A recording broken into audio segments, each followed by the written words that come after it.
xa marchan, non queren que as presente. Elas son...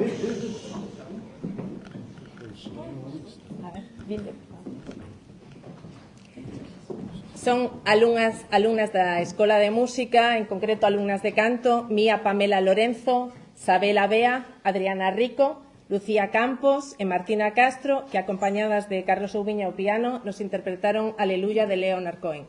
Un aplauso forte, por favor.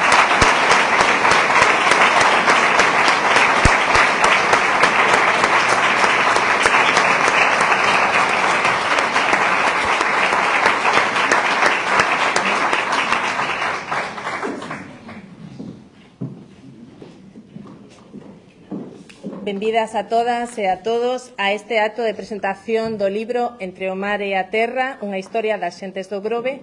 Acompáñame en este acto o alcalde do Grove, José Cacabelos, Bruno Padín Portela, autor do libro, e José Carlos Bermejo Barrera, catedrático emérito da Universidade de Santiago de Compostela. É para esta que lles fala un gran orgullo e tamén unha gran responsabilidade dirixir hoxe este acto de presentación desta obra que dende o primeiro momento, dende que era só un proxecto, xa sabíamos que iba a ser un imprescindible en toda a biblioteca que se precie.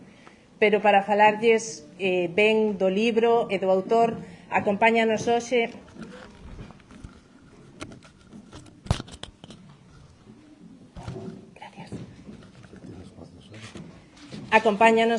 José Carlos Bermejo Barrera, catedrático emérito da Universidade de Santiago de Compostela, que desenvolveu o seu labor nos campos da historia das relixións antigas, a filosofía da historia e a crítica económica e política dos sistemas universitarios, así como unha intensa actividade na prensa diaria dos últimos 12 anos, nos campos da cultura e da educación superior.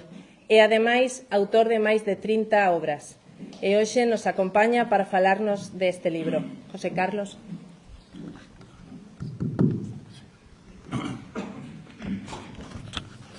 Bueno, moitas gracias pola presentación. Eu, en primeiro lugar, quería agradecerlle ao Concello do Grove, neste caso representado por a Concelleira de Cultura e o señor alcalde, a invitación para presentar este libro dunha persona que é moi querida para min, que é un dos meus mellores alumnos, que é Bruno Padín Portela, non? Para min foi moi emocionante que este acto se iniciara con o Aleluya de Leonard Cohen, que é o meu poeta favorito, e que eu fago traducións do inglés dos seus poemas para o meu uso particular. Entón, básica, o sea, non se escoita. Non se escoita.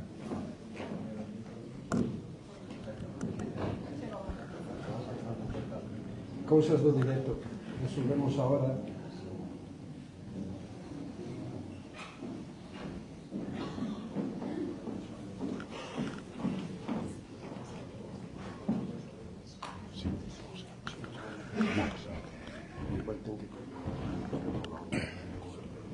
Supongo que sí. Oíse? Sí. Sí.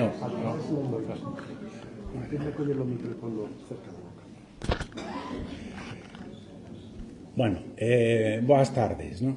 En primeiro lugar, quería agradecerlle ao Concello do Grove, representado por a súa Concelleira de Cultura, o señor alcalde, a invitación a presentar este libro de Bruno Padín, que foi alumno meu, un alumno moi destacado meu, que por esta razón me resulta especialmente emotiva a presentación deste libro. Decía antes que a min encantoume que o acto se iniciara con unha canción do meu poeta favorito, Leonard Cohen. Eu fago as traducións dos seus poemas do inglés para o meu uso particular, non? E, vamos, si me piden que escolla unha canción, escollería esta, non? Entón, eso todavía mellora, digamos, a calidade do acto na miña opinión. Bueno, vamos a presentar un libro que, por unha parte, podemos decir, bueno, que vamos a presentar? Vamos a presentar un libro de historia. Dirían, bueno, un libro de historia ten que ser moi aburrido, porque a historia, basicamente, casi sempre é moi aburrida, non? A historia é tan aburrida que só se pode soportar nunha serie de televisión sobre Isabel a Católica ou sobre o rei Enrique VIII que mataba a todas as súas mulleres. Bueno, en este sentido, o libro de Bruno Padín non é un libro de historia, pero sí que é un libro de historia. Pero é un libro de historia diferente a todos os demais. Non se trata dun libro de investigación histórica, de un libro original, feito con os documentos e con a bibliografía que completa, non? Que abarca o tema, e a min gustaríame explicar por que se titula Entre o mar e a terra e quenes son os protagonistas deste libro. Gostaríame empezar explicando que isto de que a historia é moi aburrida e que non é totalmente allea é unha idea moi antiga. No século XV, un poeta castelán moi famoso, Jorge Manrique, escribiu este poema que creo que ven moito a conto. Decía Jorge Manrique: «Deixemos a los troyanos, que sus males no los vimos, ni sus glorias. Deixemos a los romanos, aunque oímos y leímos sus victorias. No curemos de saber lo de aquel siglo pasado, qué fue de ello. Vengamos a lo de ayer, que también es olvidado, como aquello. ¿Qué se hizo el rey Don Juan, los infantes de Aragón? ¿Qué se hicieron? ¿Qué fue de tanto galán? ¿Qué fue de tanta invención como traxeron? Las justas y los torneos, paramentos, bordaduras y cimeras, ¿fueron sino devaneos? ¿Qué fueron sino verduras de las eras?» Bueno, o que di Jorge Manrique, que noutro poema di que a reyes, emperadores y prelados así los trata la muerte como a los humildes pastores de ganados, ¿no? O que di Jorge Manrique é que todos estes personaxes importantes da historia, por unha parte non son alleos e por outra parte teñen o mismo destino que todos os demais, que todos somos iguais. Todos somos iguais ante a morte, di Jorge Manrique, pero nos libros de historia non somos todos iguais, porque nos libros de historia sempre están presentes as mesmas personas, os reyes, os emperadores e os prelados, que son os protagonistas da historia. No libro de Bruno Padín non hai nin reyes, nin emperadores, nin prelados, nin falta que fan, non? Os protagonistas do libro do Bruno Padín os teño enfrente. Son as xentes do Grove. Aquí son os protagonistas. Non son o pobo do Grove, que pode ser unha abstracción, ou o pobo galego, ou os celtas, non? Son personas de carne e oso, que sinten, que pensan e que falan e que teñen unha visión propia do que é o mundo, do que son eles e do que é a historia. E desto se trata neste libro, de facer a historia de a xente corriente, da xente normal e corriente, da xente que ten tanto dereito a protagonizar a historia como os que a protagonizaron ata agora mesmo. Por eso é un libro diferente. Si nos preguntáramos que visión tería calquera da historia, aparte dos libros, onde están, xa digo, os reyes, os obispos, as batallas, etc., a min gustaríame ler un texto que está escrito no século II antes de Cristo por un autor que se conoce normalmente como Coelet, ¿no? E que creo que calquera de nós se identificaría con todo o que di este texto cando pensamos que pode ser a historia, ¿no? O autor di: todo ten o seu momento, todo ten o seu momento e cada cousa o seu tempo baixo o ceo.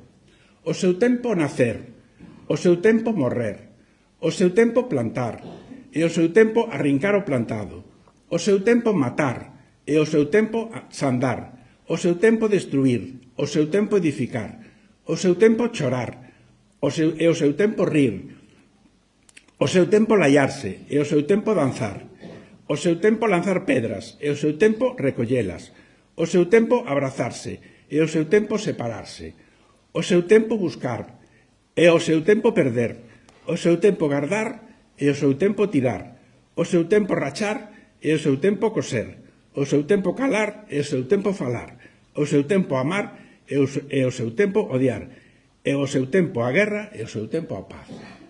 Este texto é unha obra maestra porque resume todo o que pasou e vai pasar e seguirá pasando na historia, sin ningún protagonista. Supoño, eu identifícome totalmente con el. Entón, vamos a empezar a explicar como se fixo este libro, cuyo protagonista son as xentes do Grove e dous protagonistas principais, que son os que están en letra máis grande, que son o mar e a terra. Para entender como se fixo este libro e como traballan os historiadores, Vou poñer unha comparación. Nos vemos na televisión moitísimas series de forenses, de detectives, no? En donde o que fan os investigadores é exactamente o mesmo que fan os historiadores. Vamos imaginar que aparece aquí un cadáver. No momento en que entramos na sala hai un cadáver. O cadáver alguén o matou fai tempo, o sea, nun momento anterior, non neste momento. E que ten que facer o forense? Ten que reconstruir unha acción que ocurriu no pasado, como fai o historiador. Que fai o forense e que fai o xuiz? Primeiro, di, bueno, teño que ver como morreu, se ten feridas, se non ten feridas. Despois teño que mirar se ten a carteira con moitísimo dinheiro ou non, para saber se o móvil do asesinato foi o robo ou non. Teño que mirar se é un home ou unha muller, se é un home, unha muller nova ou vella, para saber se pudo haber violencia sexual ou non, etc., etc. O forense, o investigador forense, fai conjeturas para reconstruir unha acción que pasou no pasado e que non se vai a volver a repetir, non van a volver a asesinar a víctima. Pero nós temos que reconstruir, como di a famosa serie de televisión CSI, a escena do crimen. E os historiadores, neste caso, Bruno Padín, non reconstruyen a escena dun crimen, reconstruyen a escena da vida de miles e miles e miles de personas que viviron no mismo sitio durante moitísimos anos, durante miles de anos, entre o mar e entre a terra. Por que o mar e a terra son os protagonistas da historia? Porque se nós miramos o mar, os peces que viven no mar, como se pesca, como son as artes de pesca, como se navega, sobre todo como se navegaba cando non había motor, cando había que navegar a vela, e se había temporal non se podía navegar, como se navegaba mellor con vento a favor que con vento en contra, como se facían os barcos. Todo eso é a vida do mar, e a vida do mar do Grove, antes do motor, despois o motor o cambia todo, era a mesma no século XVII que no século XVIII que anos antes de Cristo. Pode verse en Google, en Internet, moi fácil, se se busca a cerámica de unha isla que é a isla de Creta, do ano 3500 antes de Cristo, poderán ver que hai uns vasos maravillosos con uns polvos preciosos pintados, con chocos, con toda clase de peces, con algas e con flores que representan o mar como vería un mariñeiro calquera. É igual. As artes de pesca son as mismas. Hai vasos en onde se está cortando un atún recén pescado, non? Entón, por que o mar é o protagonista da historia? Porque nós vivimos, nós somos parte da terra, non vivimos na terra. Somos parte da terra e parte do mar. E entón, cal é o sentido que ten esta historia das xentes do Grove? Pois contar como, según foron pasando os séculos, aquí vivía xente que pescaba, xente que araba, xente efectivamente que amaba, que vivía, que morría, que se peleaba, etc., etc., con unhas características que son comuns. Pero claro, tampouco podemos decir que a xente que vivía aquí no século X da nosa era era exactamente como nós, os que vivían antes de Cristo, porque eran como nós en gran parte, pero tamén eran diferentes. Entón, en que consiste a labor do historiador? En imaginar, basándose nos documentos e basándose nos estudios xa feitos, como podía ser a vida da xente do pasado. Aquí no Grove temos unha necrópole. Nesa necrópole hai uns cadáveres nunhas tumbas. Evidentemente, o forense ou o historiador ten que saber de que época son, quenes podían ser, se eran xente de aquí, se eran mariñeiros, se eran xente que pasaba adiante, se eran náufragos, etc., etc. Eso é a historia do mar. A historia do mar é a historia dos barcos. Nos libros de historia se lle ensina aos nenos como se chamaban as carabelas de Colón, pero non se lle ensina nunca quenes foron os carpinteiros que fixeron as carabelas de Colón. Se explica a Catedral de Santiago, non o nome dos canteiros que traballaban no Obradoiro, que por eso se chama Obradoiro, e que sacaban as pedras do Monte Pedroso, que por eso se chama Monte Pedroso, porque era a canteira da catedral, non? Entón, neste libro os protagonistas son o mar e o mundo do mar, que é sempre o mesmo, non? Básicamente, ¿no? A partir de un determinado momento da historia da Terra. É o mundo da Terra.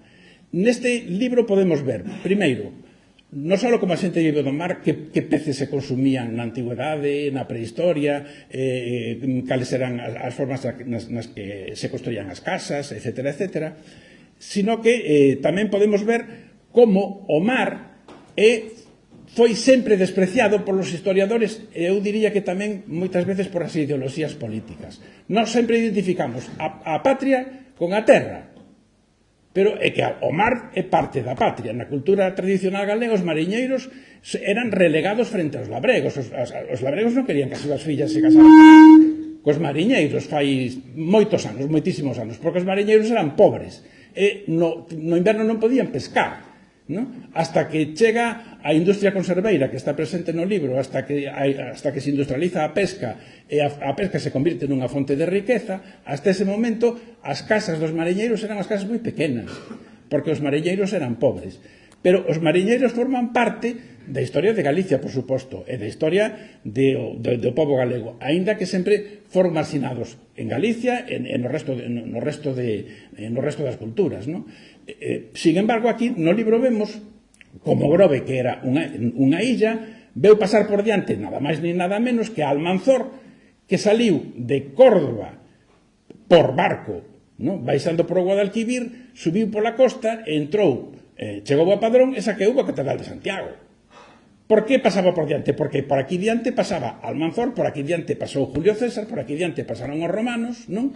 E por aquí diante aquí chegaron os piratas berberiscos do norte de África, de Arxelia, de Marruecos hasta o século XVIII. Entón, o mar non é o que separa os povos, é o que une os povos, pero os historiadores, digamos, terrestres así, entre comillas, sobre todo se son de Madrid, que para os de Madrid é imposible entender o que é o mar, non? Pensan que o mar, o mar, eso está moi longe, eso non ten ningún interés. Claro que ten interés a historia do mar, e a historia das xentes do mar, que é unha parte do libro. Outra parte do libro, eso podemos ver na prehistoria, na antigüedade, na Edade Media. A partir de un determinado momento, o peso, digamos, da historia das xentes daqui, non?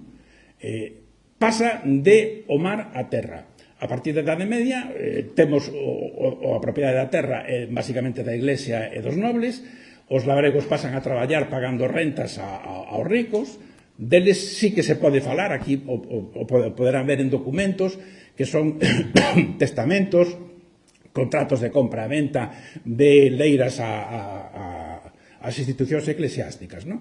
Entón, a terra e as xentes da terra son outro protagonista, pero as xentes da terra e as xentes do mar fan como un péndulo na historia das xentes do Grove, se moven para un lado e se moven para outro según o momento, non?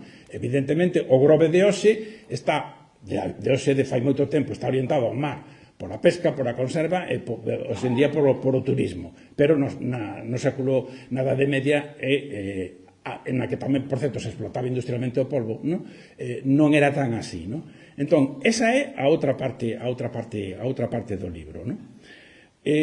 Deste libro, este libro que está feito con rigor, que se lee moi ben, que está moi ben ilustrado, podemos ver como aquí viviron xentes como nós durante séculos e séculos e séculos, dos que podemos aprender moitas cosas, e que, se os atopáramos un día pola calle e poidéramos falar con eles e nos entenderan, supoñamos que non son romanos, hai que falarlle en latín, non? Probablemente nos entenderíamos falando dos ventos, das mareas, da pesca, das colleitas, de moitísimas cousas máis. Das bodas, dos nacimentos, das mortes e das festas, non? Este é, digamos, o gran interés e a gran importancia que ten este libro, non? Hai un refrán castelán da Edade Media que a min gustame moito, que decía: nadie es más que nadie. E nadie es más que nadie va do pobre pastor de ganado, ¿no? Que é igual que os reyes, emperadores e prelados, a máis alta autoridade. Unha lección que podemos aprender deste libro é que ninguén é máis que ninguén na historia das xentes do Grove, porque é unha historia colectiva, pero non é unha historia colectiva dunha abstracción, non nos podemos poñer solemnes e falar aquí do pobo que iramos, non do pobo galego, do pobo español, do que nos dé a gana. Normalmente, as xentes que falan moi en alto do pobo, sempre din, o pobo galego pensa, eso di unha persona que fala en nombre do pobo galego, por exemplo, ou do pobo español, me dá igual, non? Non se trata de povos, se trata de xentes normais. As xentes normais non hai que decirlle o que teñen que decir, nin o que teñen que pensar, nin o que teñen que sentir, porque o sentiron. E iso é o que se ve neste libro. A vida, durante centos e centos de anos, nun sitio que sempre é o mismo, basicamente, de esas persoas que tiveron todos os sentimentos que están descritos neses versos, non? Dese poeta de fai 2200 anos, e que están reconstruídos, xa digo, con rigor. Isto é un libro de investigación, isto non está copiado. Isto non é unha tesis doctoral copiada, non? Isto é Bruno Padín fixe unha tesis doctoral non copiada. Eu son o director, garantizo que non, non? Que se foi presentada, ademais, neste mesmo concello, non? Este é un libro original de investigación. Todo o que estaba escrito o leu Bruno Padín. Todos os documentos que se podían utilizar os leu Bruno Padín. E sabe, do principio ao final de todo o que ocurriu no Grove, no mar e na terra, todo o que pode interesar a calquera persona que sinta amor por a súa terra e amor por os seus semellantes.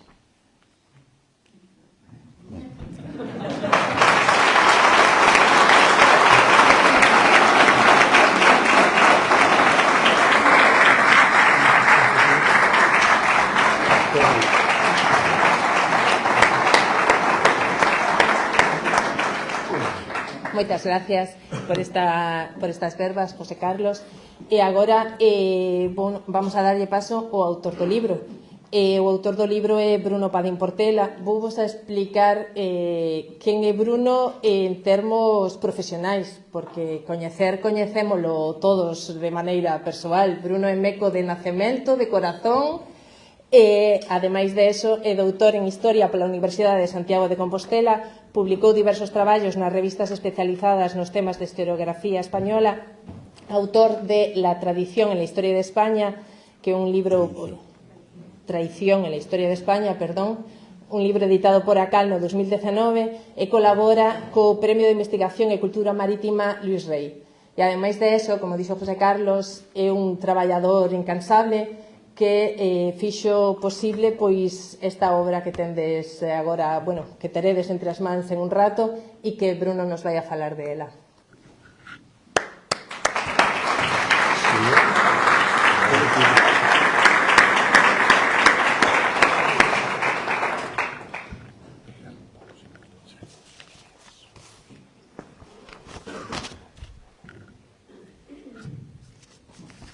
Bueno, escoitaste. Boas tardes a todos e a todas.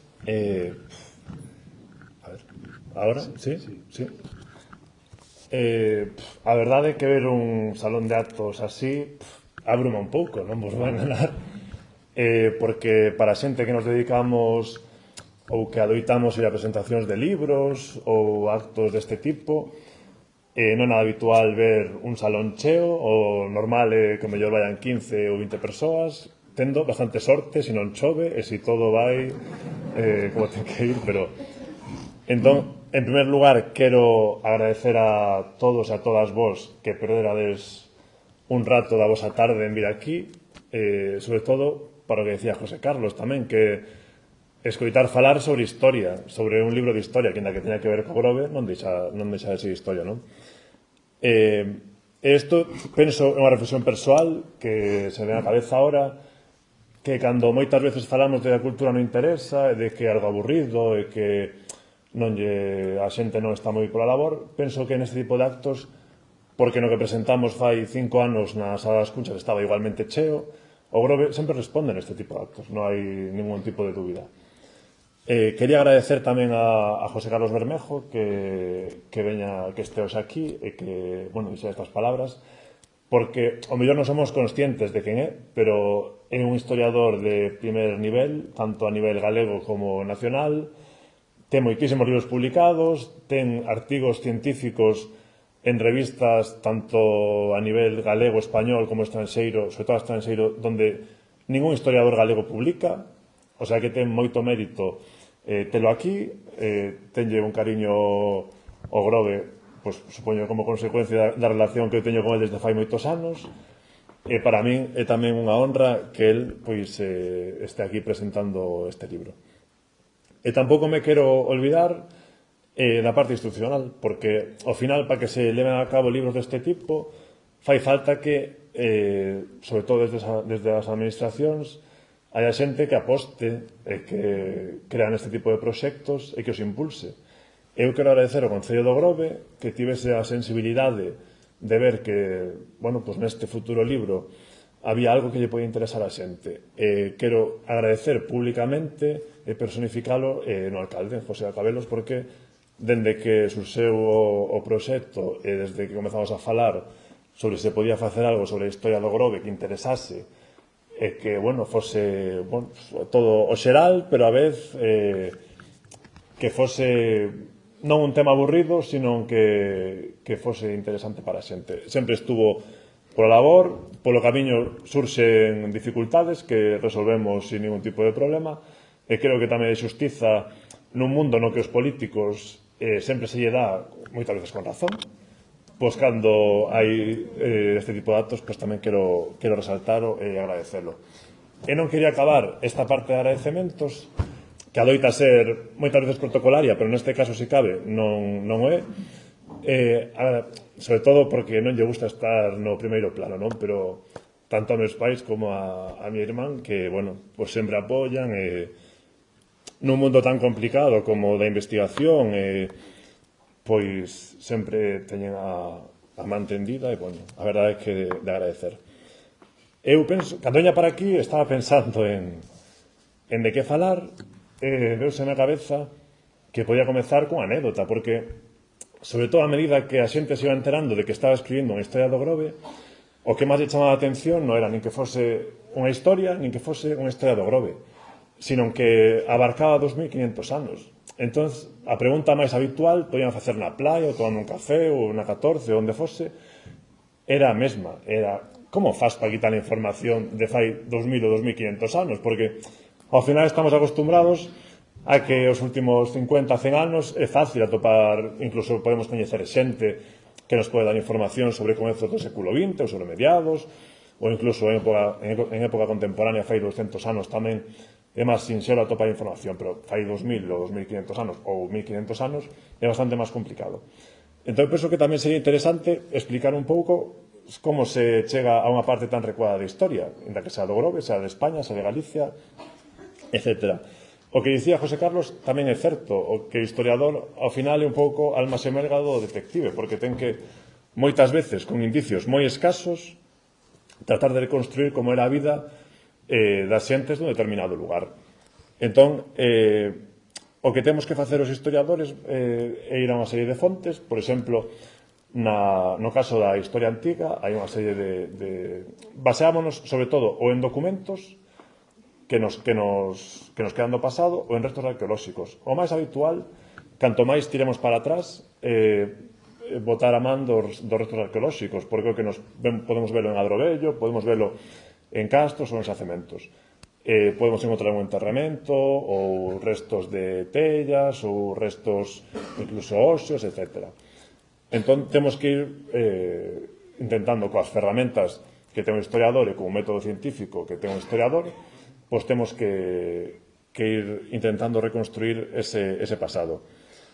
E, ademais, isto non deixa de ser un relato, o sei que tan de moda está o tema dos relatos, non deixa de ser un relato, pero se nos comparásemos, por exemplo, con un novelista, pois tampouco non somos o mesmo, non? Porque un novelista pode ter unha imaginación ilimitada, pode inventarse o que sea, pode dicir o que lle pareza, pero un historiador, ao final, ten que basearse en documentos e en restos arqueolóxicos. Entón, a nosa imaginación non pode ser ilimitada.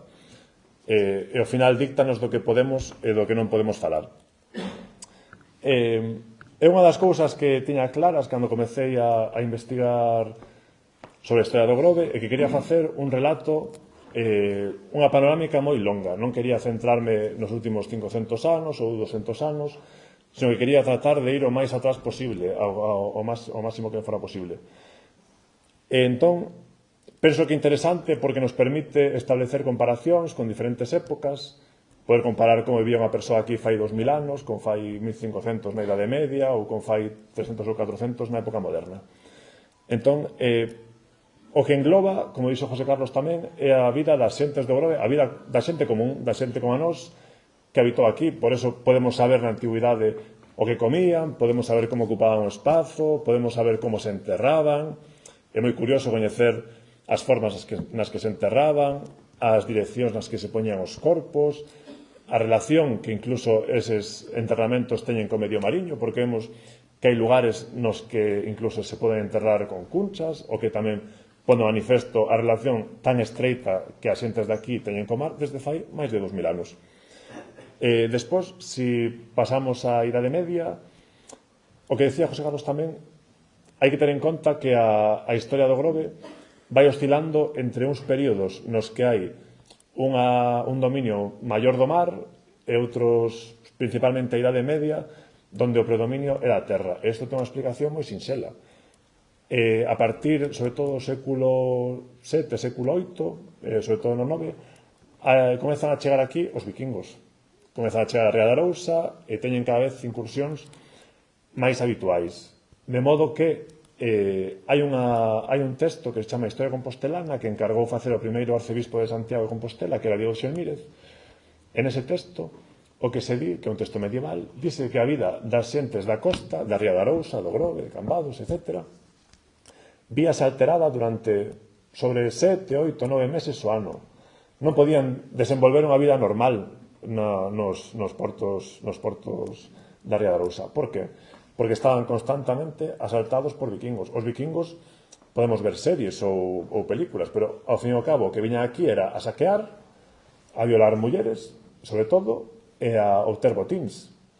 E podían varar os seus barcos nunha praia, facían un saqueo, volvían os seus barcos, iban a unha illa, e ao final o seu interese era ese. Era moi difícil que unha sociedade desenvolvese a súa vida de forma normal con ese tipo de ataques constantes. Despois foronse sumando ataques musulmáns e de todo tipo, de piratas, etc.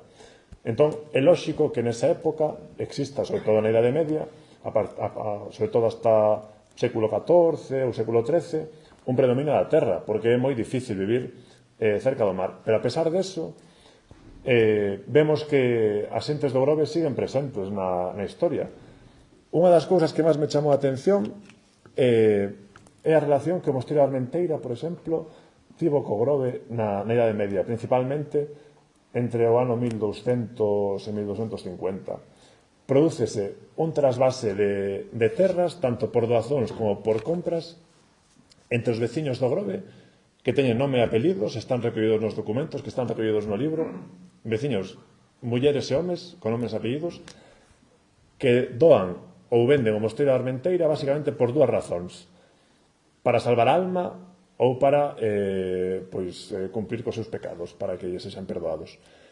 É curioso que na documentación, e hai casos tamén referentes ao Grove, cando se di que unha venta ou unha doazón se fai a expresión latina, creo que é espontánea et gratiae voluntate, que significa que o faz porque queres, porque te sale espontaneamente, porque te apetece. O que quere indicar é exactamente o contrario, que están obrigados a facelo. E por que pasa eso?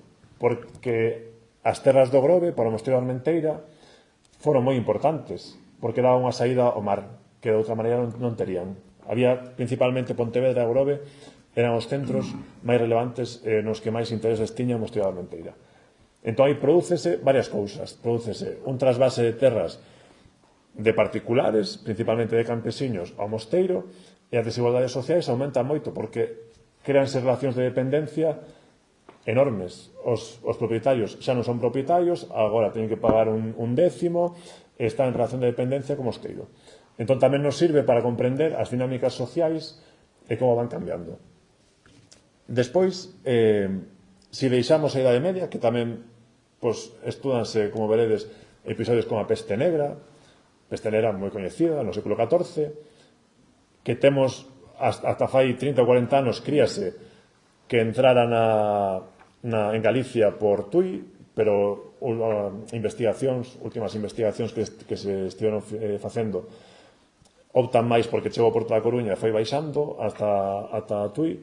O lóxico é que nun barco a peste puidese pasar por diante do Grove e non sabemos se parou na illa do Grove, que era daquela, ou non. Pero tamén nos fala de que o Grove está dentro de todas as rutas comerciais e de navegación dende fai máis de 2000 anos, cousa que ao mellor non sabemos, porque temos a idea de que estamos nun punto alonxado, pero hai que ter en conta que durante a época antiga e a Idade Media, é dicir, ata o ano 1500 máis ou menos, a forma máis eficiente de comunicarse entre territorios era por mar, e non por terra. E hai estudios que demostran que, se nos queremos trasladar unha mercadoría dun lugar a outro, por cada kilómetro ou por cada milla de terra que o traslademos, o prezo encarécese moitísimo. Entón, o máis habitual era transportar por mar, era o máis eficiente.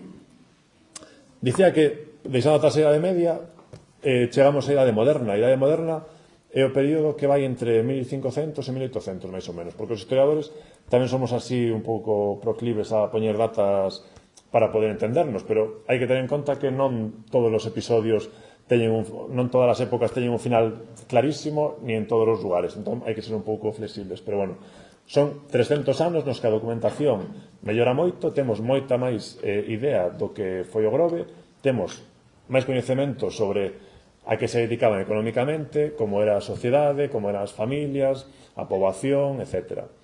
E hai cousas curiosas que de verdade que non adoitan estar demasiado nos libros de historia. No Grove podemos saber entre 1500 e 1800 a Idade Media a que se casaba a xente daqui, que o mellor pode sorprendernos, pero a Idade Media que se casaban era aos 26 anos. Temos asociado que as familias naquela época seguramente fosen enormes, o mellor de 9 membros, 10 membros. No Grove, nesa época, a media de membros por hogar era de 4.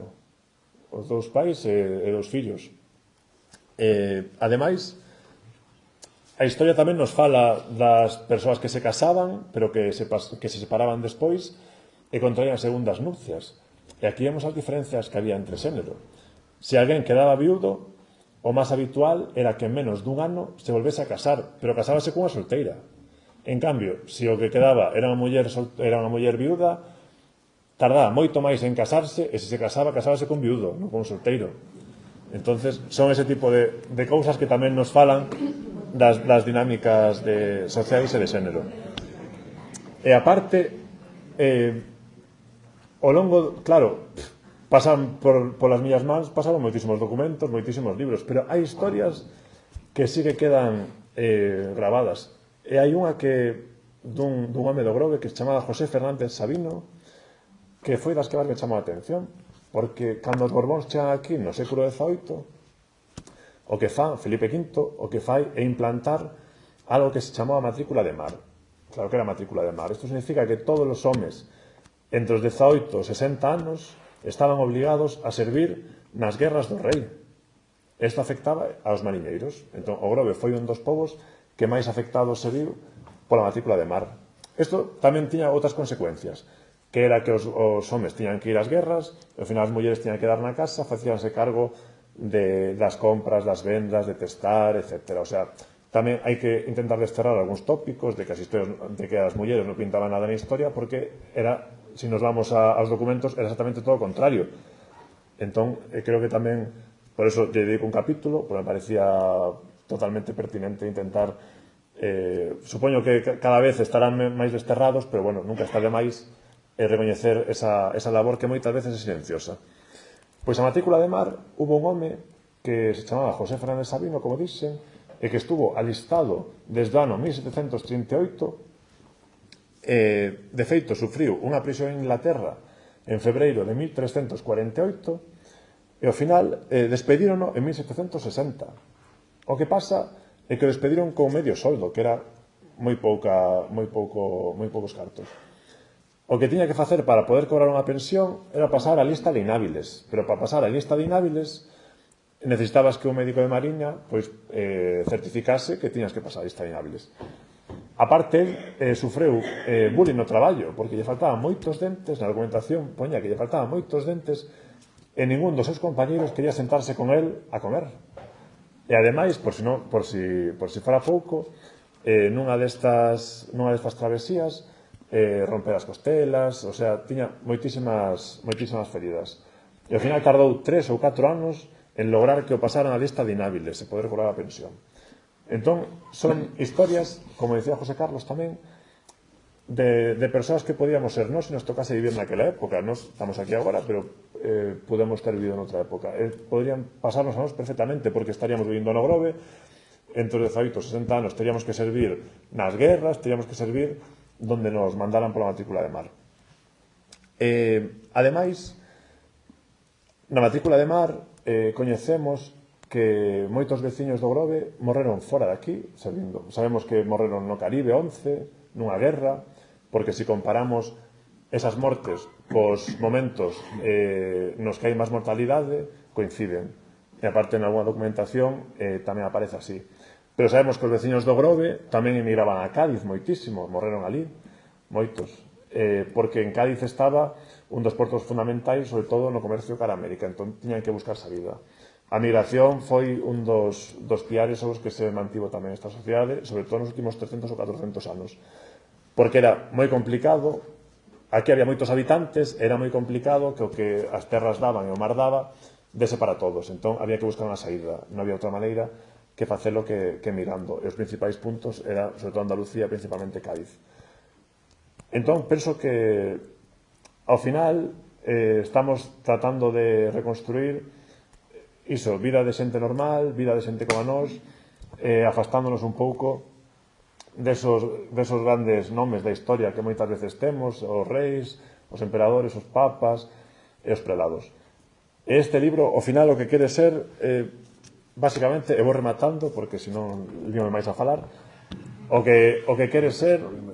Sí, bueno, pues, falo un pouco da época contemporánea, visto.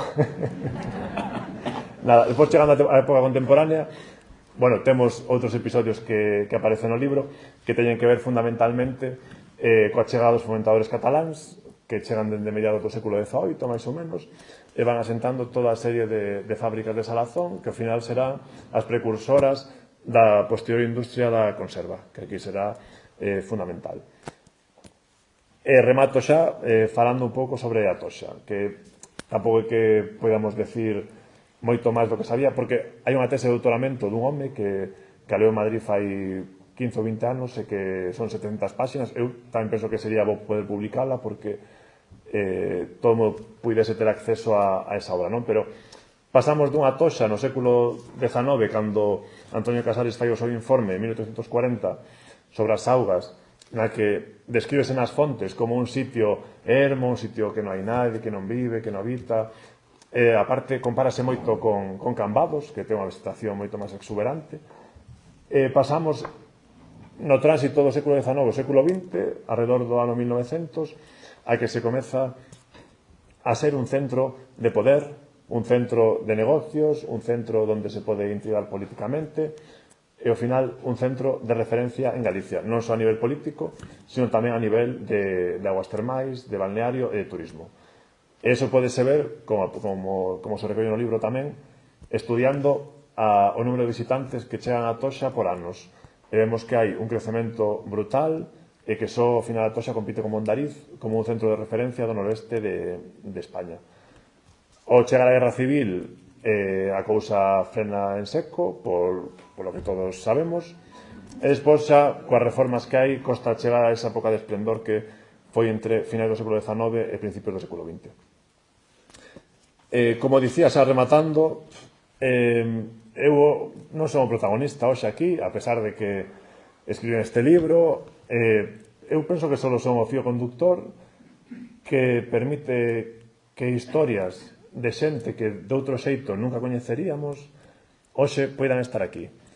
E ao mesmo xeito, así unha reflexión que se me na cabeza, penso que tamén podemos estarlle todos que estamos aquí, os que nos están vendo, os que nos verán, rendendo unha especie de homenaxe a toda a xente do Grove, mulleres, homes, nenos, nenas, persoas maiores, de todo tipo, que ao final conseguiron chegar a legarnos o que hoxe temos aquí, o tipo de pobo, o tipo de personalidade particular que ten o Grove.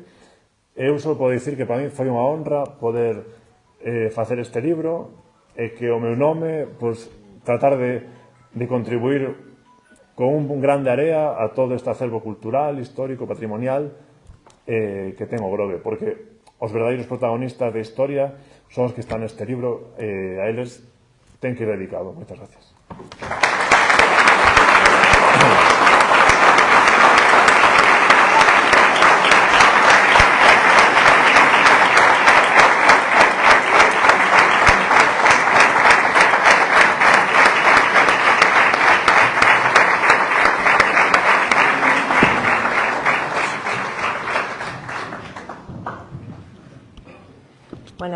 que é un placer escoitalo. El decía que quería acabar rápido, que non se quería facer longo, pero estou segura que si todos tiñamos xa ganas de ler este libro, despois de oír a Bruno, todavía con máis ganas de poder disfrutar deste libro que el dice que sole un fío condutor, pero bueno, deste libro que fixo para que todos seipamos un pouco máis da nosa historia. E para que poidades lelo todos, como vos decía antes, que podíades telo entre as mans, unha vez rematado o acto, rematado, vamos a repartir aquí na mesa un libro por familia, por favor. Incluso podedes leválo firmado unha vez rematado o acto na mesiña que hai aquí fora. Bruno pois vos vai a dedicar o libro aos que queirades e así pois podemos disfrutar desta obra na casa. E agora xa para pechar o acto vaimos a dirixir unhas verbas ao alcalde do Grove, José Cacabelos, e xa como broche final, unha vez que el acabe, outra alumna da Escola de Música, en este caso unha alumna de piano, Laura Campos, vainos a interpretar Idea 10 de Quiriban Alcocer. Moitas gracias.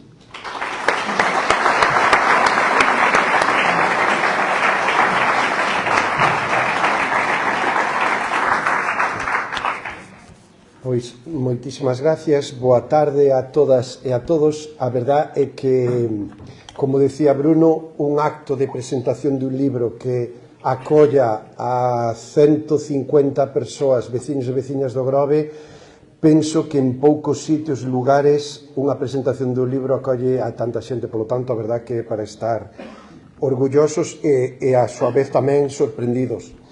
Eu, cando estaba pensando un pouco pois no acto de hoxe, cando falaba con Bruno estes días, porque o libro chegou quente na Entronte chegaron os exemplares, temos 350, polo tanto hai libros de abondo para todos os que estades aquí. Estaba pensando, bueno, este acto de hoxe que é realmente? É un acto de cultura, un acto que se poda englobar dentro da programación cultural que o Concello do Grove, a través da Concelleira, pois estamos levando, como pode ser pois a programación teatral que estamos levando adiante no auditorio. Me van a permitir un paréntesis e un momento publicitario. Mañán hai unha obra de teatro no auditorio do Grove, Iribarne, que onte arrasou nos premios María Casares como a mellor obra de teatro de toda Galicia e que desde logo moi recomendable. Pois, como dicía, isto é un acto máis de cultura, pois unha programación de teatro ou unha actividade máis dentro da Escola de Música, que hoxe tamén participan aquí connosco, e sempre que os necesitamos, aí están os alumnos e as alumnas da Escola de Música participando. O acto de presentación e de entrega do premio de investigación da cultura mariñeira Luís Rei, da que Bruno, por certo, tamén forma parte do xurado, ou mesmamente do premio de pintura Ernesto Goday, ou do premio de literatura narrativa curta Manuel Loeiro Rei. Podíamos encadralo dentro desta programación cultural que penso que aquí no Grove temos de abondo importante, e moitas outras máis que ahora mismo non nomeo, pero que se están producindo.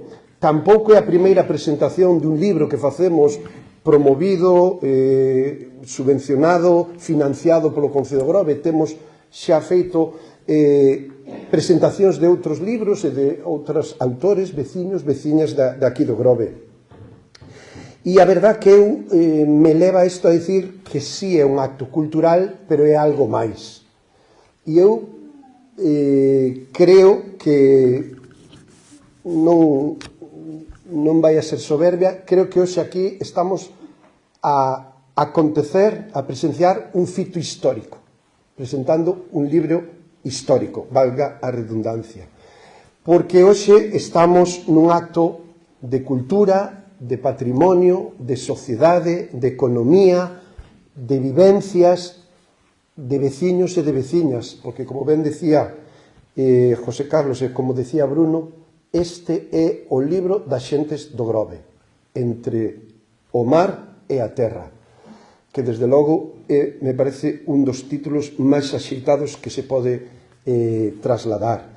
É un libro que fala de nós desde o ano, máis ou menos, Bruno me corrixirá, 500 antes de Cristo, hasta 1930, máis menos. De 500 antes de Cristo a 1930 son miles de anos de historia de nós mesmos. Que se tuveramos a capacidade de facer o árbol genealóxico de cada un dos habitantes de hoxe no Grove, pudéramos tirar anos e centos de anos e miles de anos para atrás, estaríamos a falar deste libro, que é o que hoxe aquí nos relata, nos trae Bruno Padín. Porque Bruno, o traballo que fixo, e como veredes, eu tuve no onte, tuvo a delicadeza de agasallarme con un exemplar, e pouco puden ler, pero sobre todo na Idade Media, na Idade Moderna, aparecen nomes e apelidos de veciños do Grove, de San Vicente, de Reboredo, donde Bruno relata accións, eventos, momentos que marcan pois a historia da nosa vila e do noso pobo como que somos e que nos confire, e posiblemente hoxe somos como somos gracias precisamente a todo o que aquí se relata. Este libro, este proxecto, porque realmente este é un proxecto que conclúe neste libro, 300 e pico páxinas, 354 notas bibliográficas, aparte de referencias de táboas e de gráficos. E é un proxecto que fai, non sei, como ano e medio, máis menos, eu me acordaba cando Bruno presentara o seu traballo, La tradición en la historia de España, na Sala das Cunchas, tamén ateigada de xente, e levábamos tempo, o goberno e eu personalmente, pois, con unha idea de facer algo que formara parte do tronco da historia de nós, da nosa vila, do noso povo. E en ese momento, que cando ti estás pensando nestas cousas, pois a casualidade, o azar, ou calquera outra razón, aparece Bruno presentando ese traballo. E digo, carai, un veciño do Grove, doutor en Historia, coa capacidade que ten, avalado totalmente por o José Carlos catedrático emérito. E un día o chamo, ven polo despacho, e creo que foron 15 minutos. Igual menos.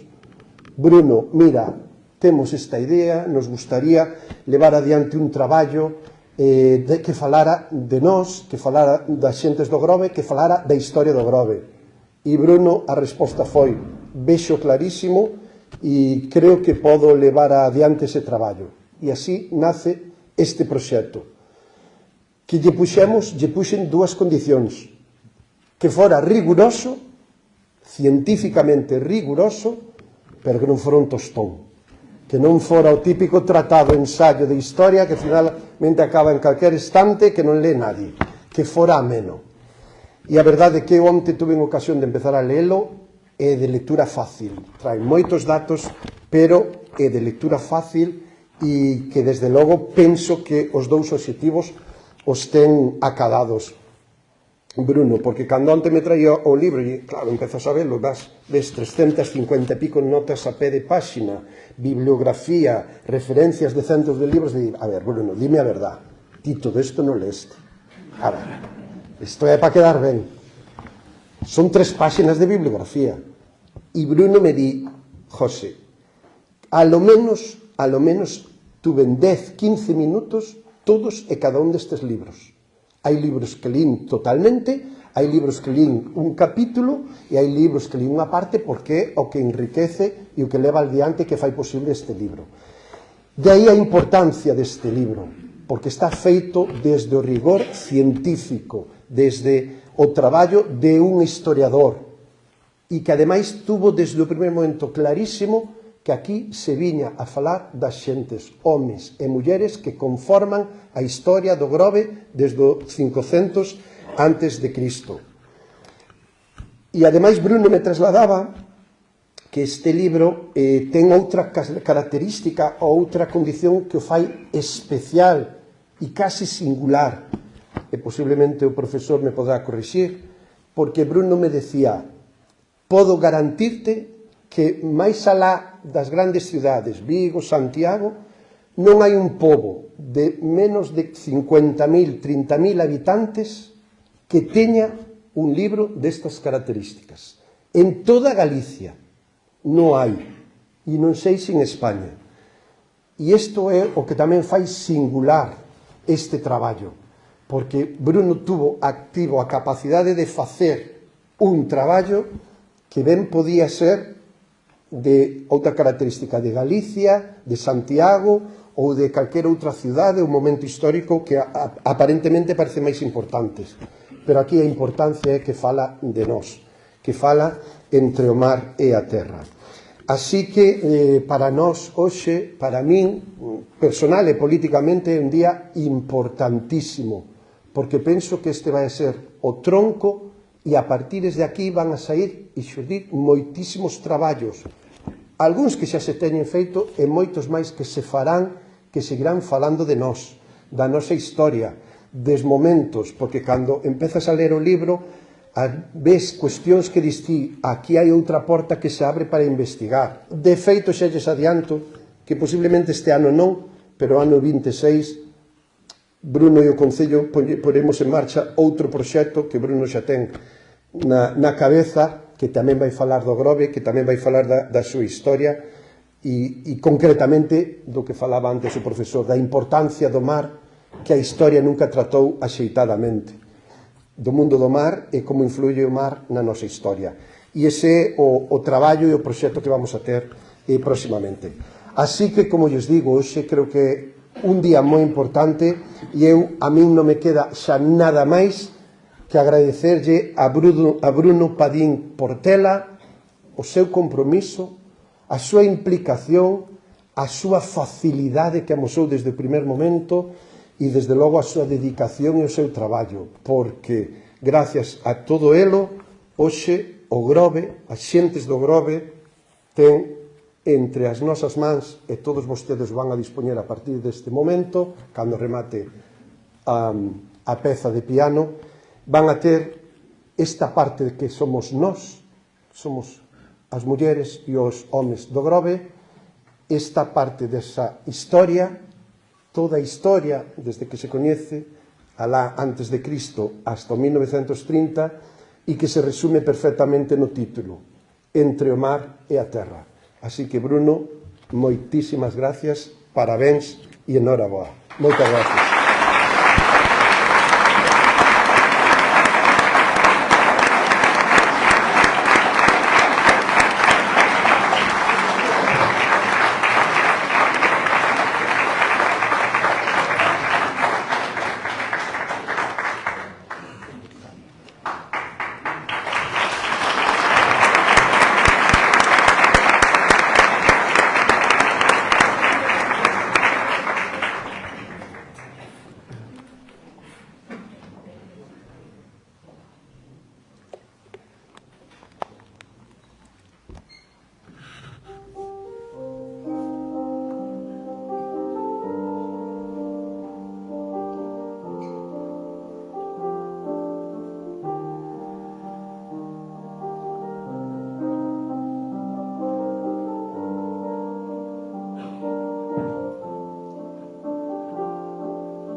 Sí, bueno, cortaste. Nada, pois ahora, como digo, hai libros para todos, para todas, ordenadamente, tranquilamente, poden pasar por aquí, Marina lles entregará un exemplar, Uxía está en outro lado.